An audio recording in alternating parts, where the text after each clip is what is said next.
Assalamualaikum warahmatullahi wabarakatuh. Alhamdulillah alladzi khalaqas samawati wal ardh wa ja'ala al-zulumati wan nur.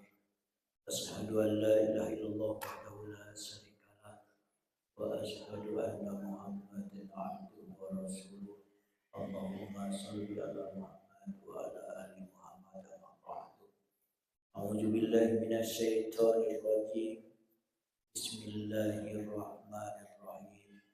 Wala junaha alaikum, dan tidak ada dosa bagi kalian bima arradtum bihi min khitbatin nisa, meminang wanita-wanita itu dengan sindiran.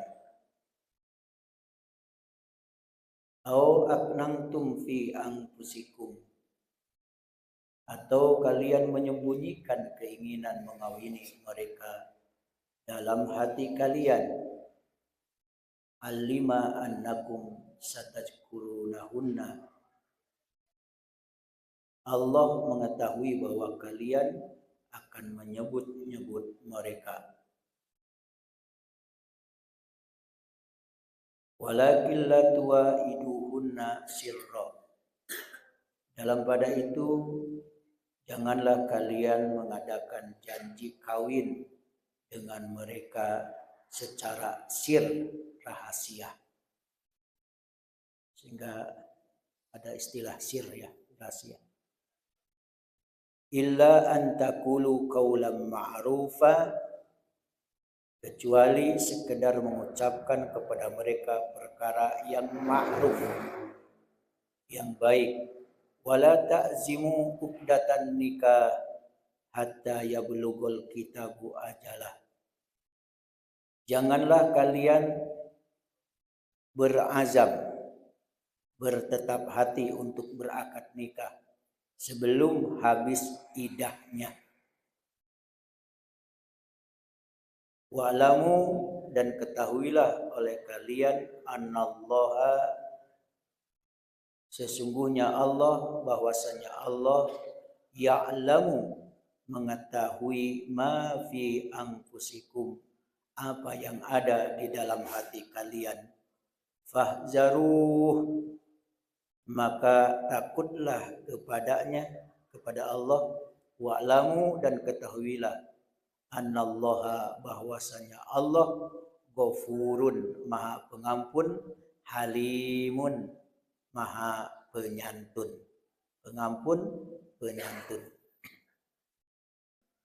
Potongan ayat wala junaha alaikum, dan tidak ada dosa bagi kalian.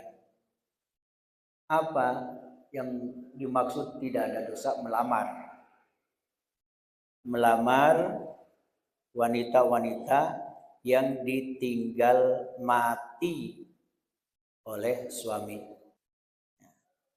Boleh, tidak ada dosa melamar wanita-wanita yang ditinggal mati oleh suami mereka.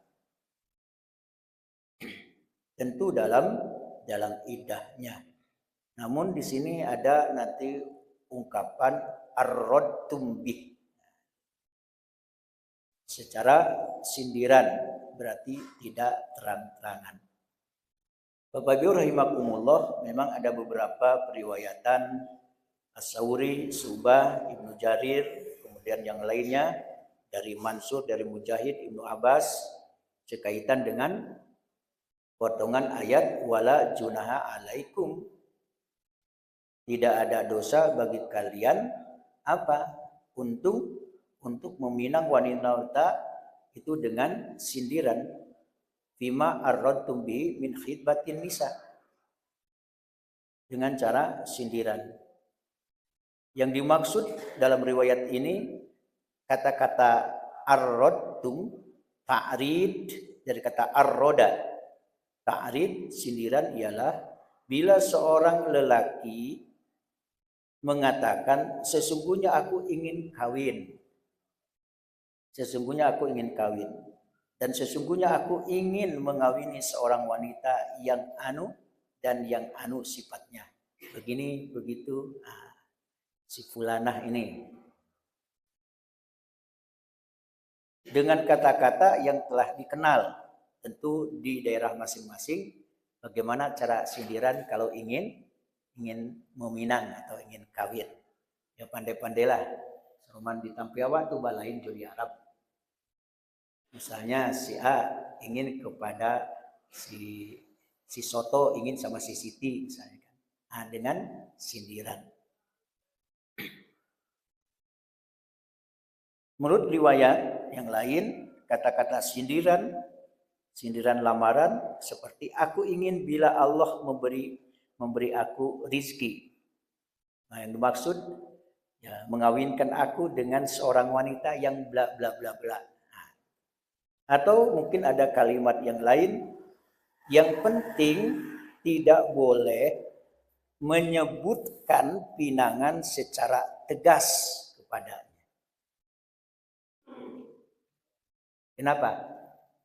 Kenapa tidak boleh secara tegas? Ini masih masa iddah. Masih masa menunggu. Ya. Aku cinta kamu banget pakai bahasa Indonesia. Tidak ada yang lain. Nah, ini jelas, maka saya akan kawini kamu. Nah, seperti ini itu menurut ayat dalam masa iddah tidak boleh jelas-jelas seperti itu dalam meminang. Bahkan di dalam riwayat lain, sesungguhnya aku tidak ingin kawin dengan seorang wanita selainmu, hanya kamu saja di hatiku. Ya Pak Sidi ya. Ini kan jelas sekali ya, jelas. Atau sesungguhnya aku berharap dapat menemukan seorang wanita yang soleh. Kan tetapi seseorang tidak boleh menegaskan lamarannya kepada dia selagi dia masih masa iddah. Kalau misalnya sindirannya begini, ya mudah-mudahan aku dapat istri solehah, itu boleh. Boleh. Tapi kalau saya akan kawini kamu, tidak yang lainnya. Padahal masa iddah.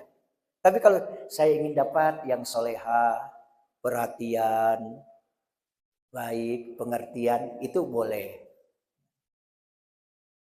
Imam Bukhari meriwayatkan secara mutlak, untuk itu ia mengatakan,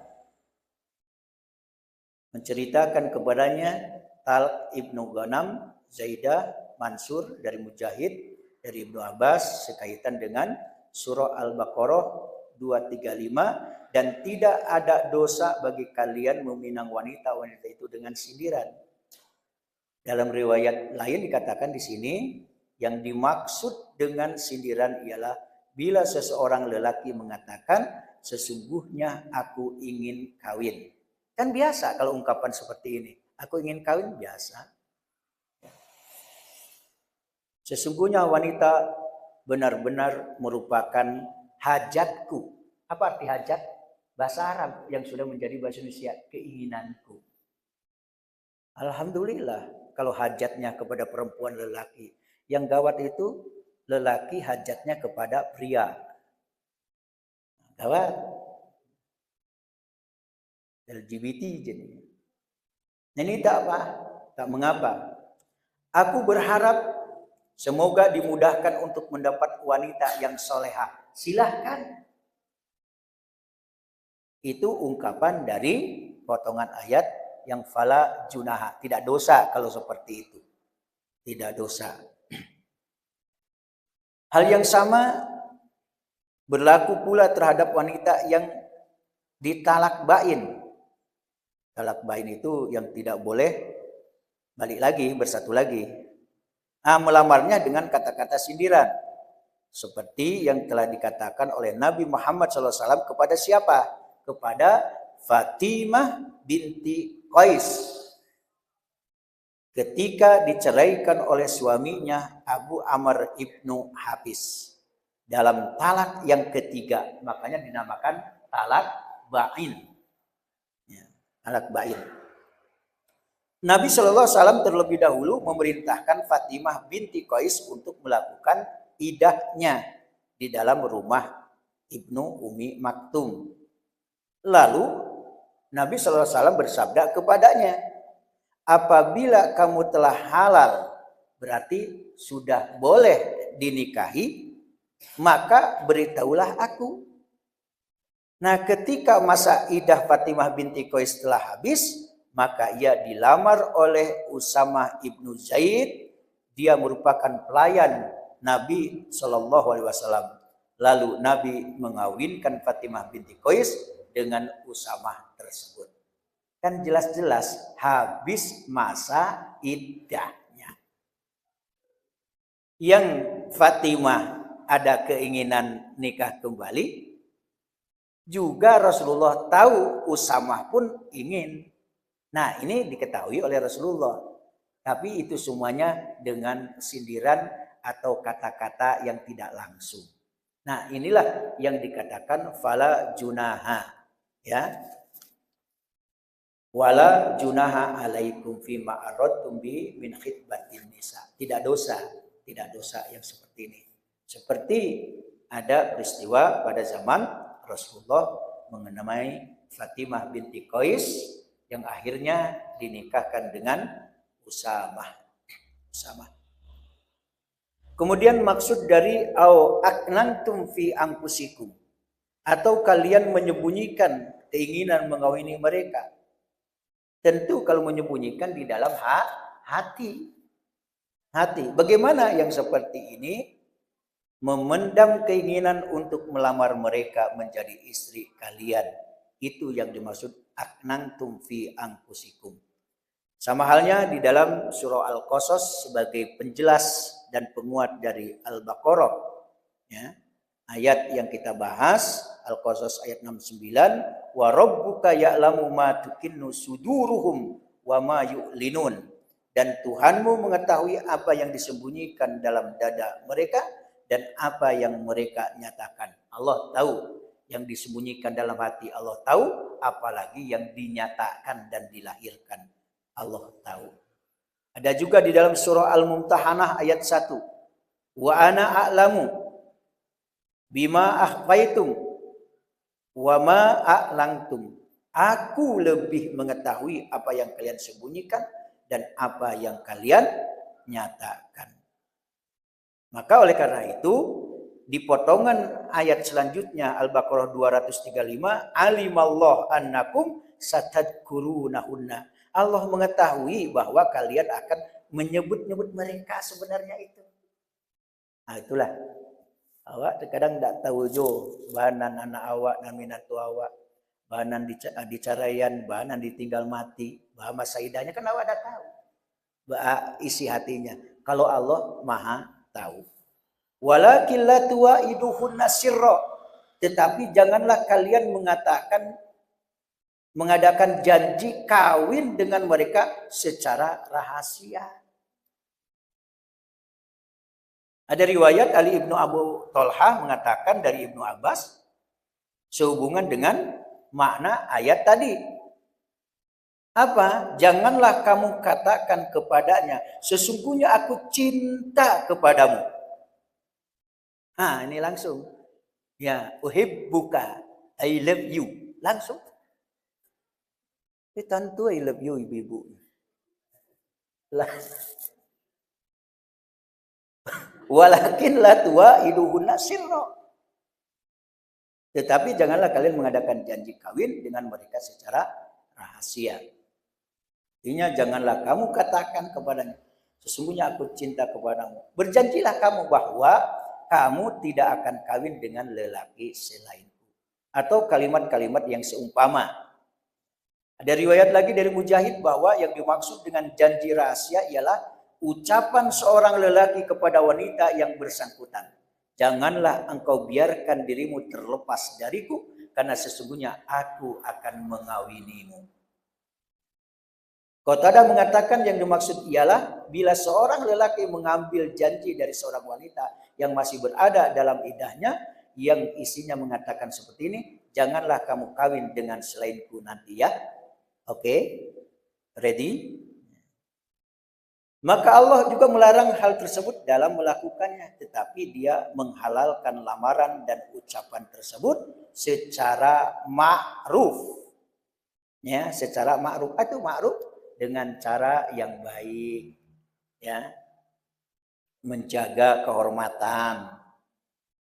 Ibnu Zaid mengatakan sehubungan dengan makna ayat ini, yaitu bila si lelaki mengawininya secara rahasia, sedangkan dia masih berada dalam iddah, lalu sesudah si wanita halal untuk kawin, barulah si lelaki itu mengumumkannya. Boleh. Kalau sedang masa iddah tuh jangan langsung to the point, ya. Mareleng, dan sampai ya mareleng enggak ada. Tapi jangan sampai nanti ini masa iddah, bahaya. Ikonan terkadang terjadi di lapangan, ada tantu hukum, padahal baru ditinggal mati, langsung saja dinikahkan. Ada juga yang si wanita itu entah gata, entah bah, dan laki-laki begitu pulo, ya kan? Ada aturannya. Ya. Dalam mengatakan saja ada aturannya. Illa antakulu qaulan ma'rufa. Kecuali sekedar mengucapkan kepada mereka perkataan yang ma'ruf. Menurut riwayat-riwayat di sini disebutkan apa yang sebelumnya diperbolehkan, yaitu melakukan lamaran secara sindiran. Kan itu yang sebelumnya kita bahas tadi, seperti ucapan sesungguhnya aku berhasrat menginginkan kamu, atau kalimat-kalimat yang lain. Di paragraf yang terakhir di halaman 3, Muhammad Ibnu Sirin mengatakan bahwa ia pernah bertanya kepada Ubaidah tentang makna surah Al-Baqarah ayat 23 mengenai illa antakulu qaulan ma'rufa, kecuali sekadar mengucapkan kepada mereka perkataan yang ma'ruf. Apa maksudnya? Yaitu bila si lelaki berkata kepada wali si wanita, janganlah engkau mendahulukan orang lain daripada aku untuk memperolehnya. Prioritaskan aku dulu, jangan yang lainnya. Bilang ke walinya seperti itu. Nomor satukan aku. Begitu. Ada kira-kira nih di Padang Panjang. Ada, tapi kita tidak tahu. Karena Allah yang maha tahu. Itu dengan cara yang ma'ruf. Aku mau mengawininya. Beritahukanlah aku lebih dahulu. Jangan beritahu yang lainnya. Yang nomor satukan aku, dahulukan. Begitu. Kemudian di halaman terakhir, wala ta'zimu uqdatan nikah hatta yablughal kitab ajalah. Dan janganlah kalian berazam, bertetap hati untuk berakad nikah sebelum habis iddahnya. Ya. Apa yang dimaksud di sini Alkitab? Alkitab di sini bukan Al-Qur'an maksudnya. Alkitab di sini adalah iddah. Iddah. Kenapa? Lihat ungkapan selanjutnya. Hatta yablugol kitabu ajalahu. Nah itu kata-kata ajalahu itu. Sebelum habis masa iddahnya. Maka arti Alkitab di sini bukan Al-Qur'an, tetapi arti Alkitab di sini adalah iddah, masa menunggu.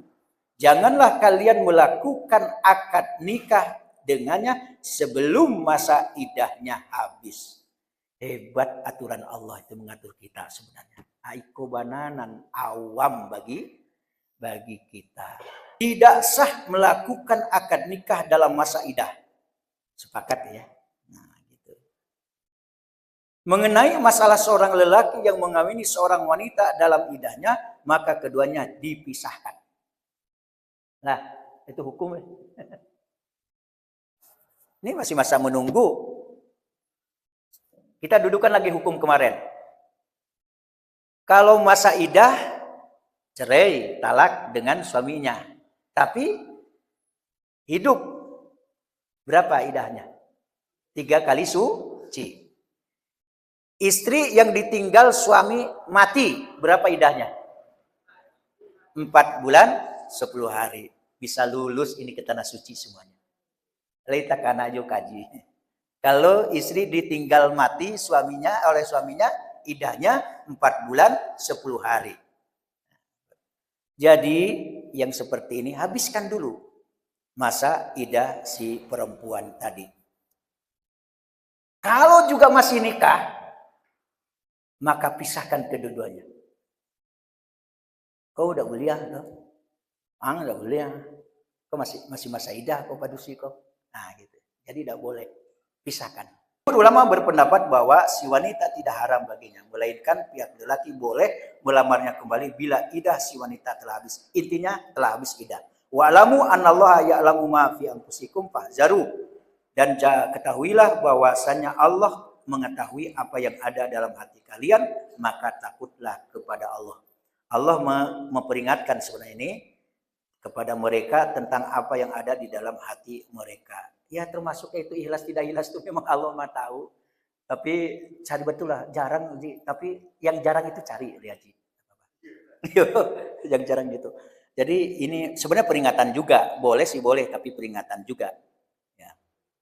Wa'lamu annallaha ghafurun halim. Tentu kita itu bukanlah orang yang sempurna. Ya kalau tuh ada hilaf, ada salah, ada kurang dari kita itu Allah Maha Pengampun. Allah juga Maha Penyayang. Wa'lamu annallaha ghafurun halim. Dan ketahui bahwa Allah Maha Pengampun lagi Maha Penyantun. Luar biasa.